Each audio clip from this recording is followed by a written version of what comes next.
Hey folks, do you ever get in trouble for opening your tailgate and not holding on to it and it slams? Well, watch this right here. I'm not going to do it because she's filming, but it slams down and there's nothing stopping it. Well, guess what? My son got his gold star the other day because he put one of these on his truck. Watch this.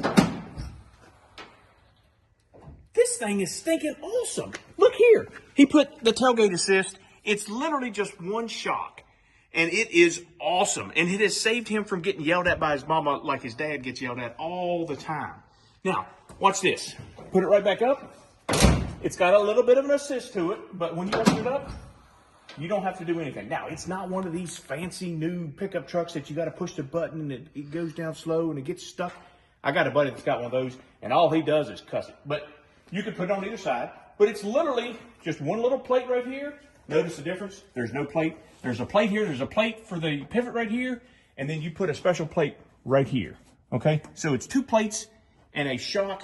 Save your tailgate. Save you from getting yelled at from your mom or your wife or your mother or whoever. This is a great thing. Hope you guys enjoy it.